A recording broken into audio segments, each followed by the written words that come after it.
号ターボのパワーとカーロボットのメカがドッキング。エンジン回転をレッドゾーンに上げて光るボディが駆け抜けた。今君の手にカーロボットポルシェ935ターボ。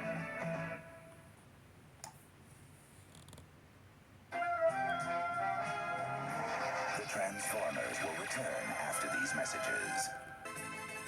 Welcome back to another edition of Toys I Did Not Own as a Kid. Alright, we are going to be talking about Autobot Jazz today.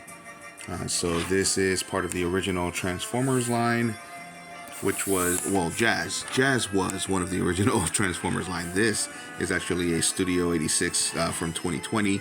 So this was basically based on, according to the box, it was inspired by the Transformers the movie design of Jazz.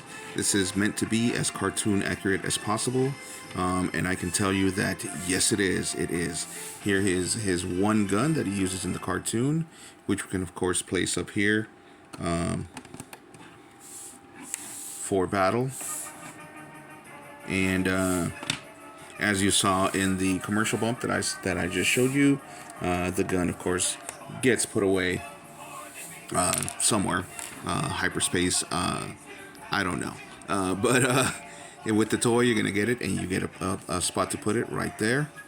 Let's transform while we talk. So Jazz, like I said, was part of the original Autobots that we were given in 1984. It is May, so that means that by now, 40 years ago, the Transformers were on the shelves. Issue 1 of the Marvel comic was already out. In order to introduce you to them, and if you happen to step into your local Toys R Us or KB Toy Store, I don't know if KB Toy Store was around in 84, but anyway, your local toy store, you were lucky enough to find these guys on the shelves. Were they cheap? No. Excuse me, they were not. That is the main reason why I did not own them as a kid. And the second reason, no, I'm lying. The main reason is because they were not cartoon accurate. Jazz was pretty cartoon accurate, so I would have probably liked to have had him, and then would have been disappointed once I transformed him, because basically those guys were just statues once you transformed them from the car to the vehicle. But that was the play feature for the original Transformers. That was it. It was just the transformation itself. So there were some that, because of their transformation, like Optimus Prime, gave them some articulation, and those were great. But again, Optimus Prime was prohibitively expensive.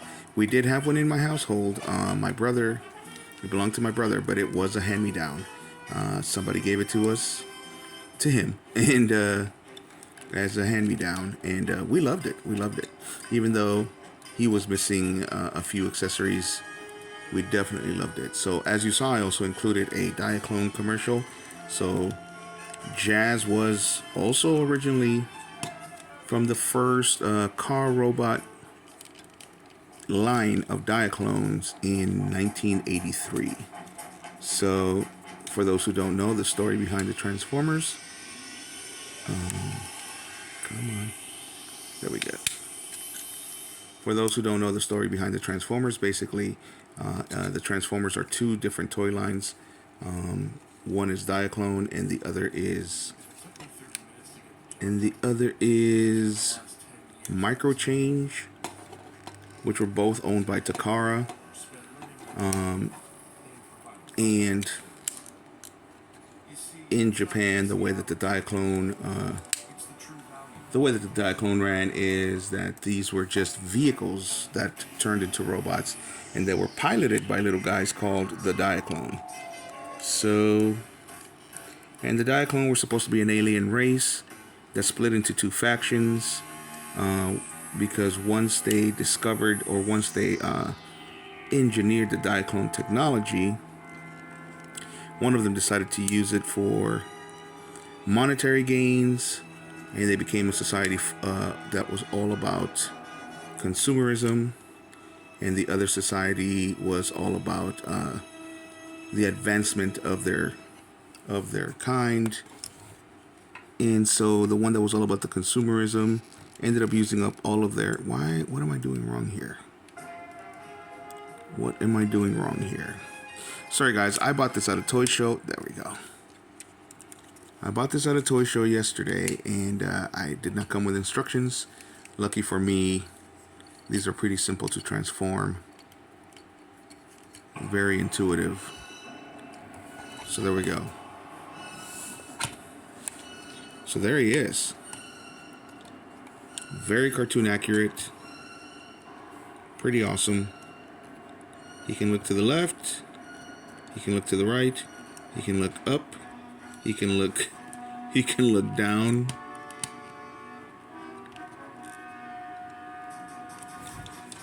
You can raise his arms like this. They twist not only at the shoulders, but they also twist over here at the bicep. Of course, he has a waist twist. He can bend at the knees. He can move his legs forward and backward. And doesn't really have an ankle bend or a toe, but not really needed. You can pose him pretty cool, in pretty cool poses. I like his backpack. This is what is commonly known as a backpack for Transformers, because it folds in all the way, so we don't have a window covering his butt.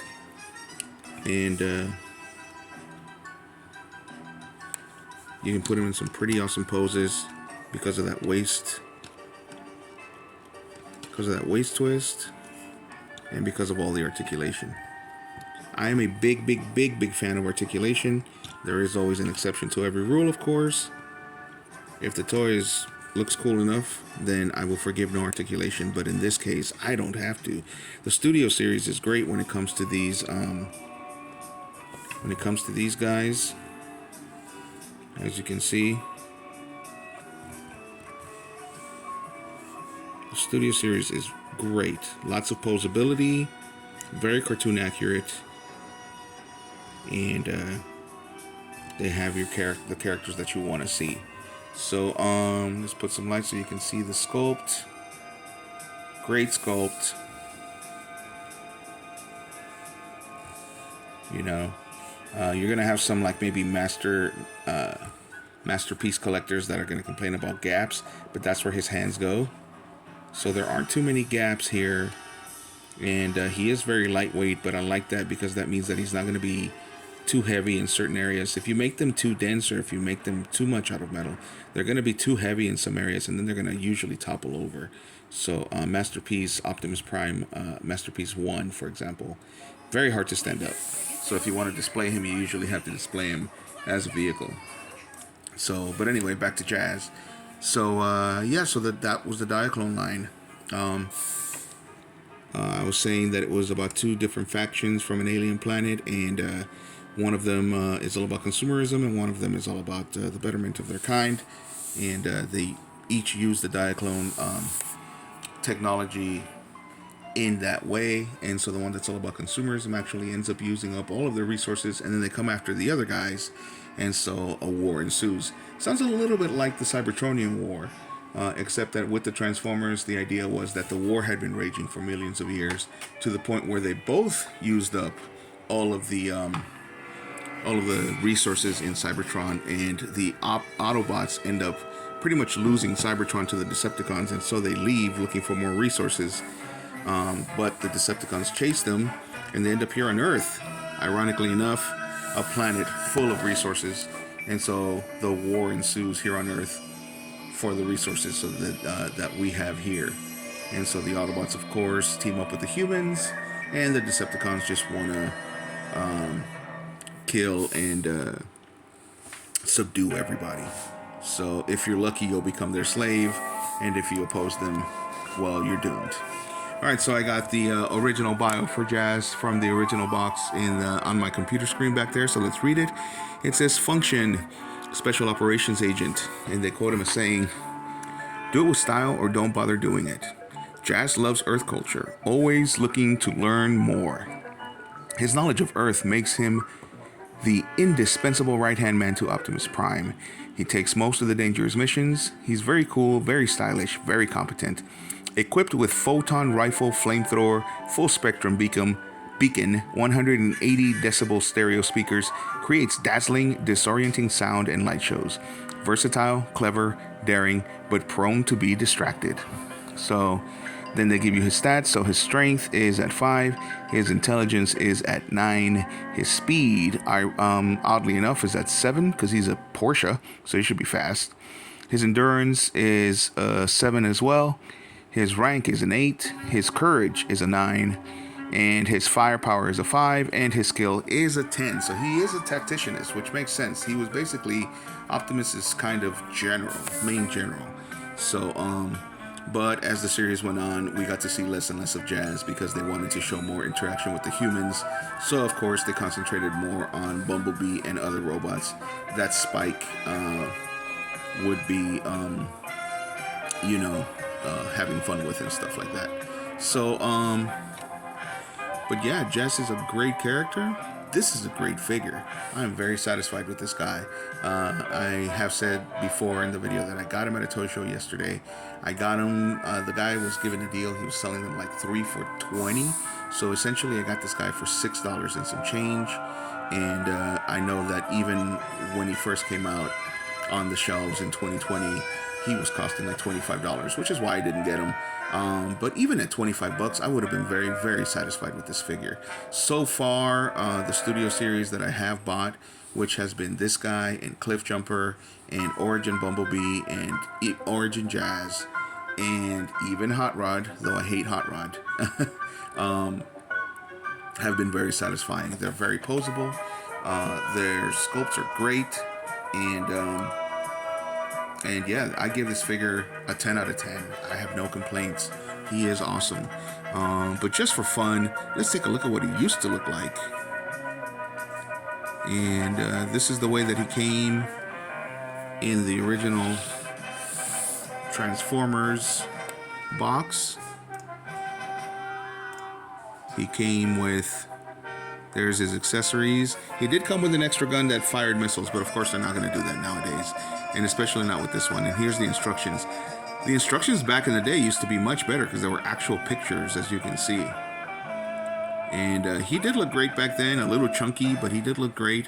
Again, he was just a little more than a statue and also not affordable. They also came with these great little red visor kind of thingies that you would put over the card. That way you could read the stats easier. So if you're old like me, you remember these guys. But I love it. I love this figure.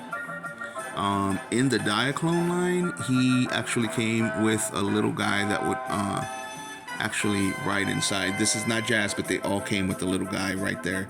So that's the Diaclone. They would drive inside, and they could even stay inside in robot mode. So there you go.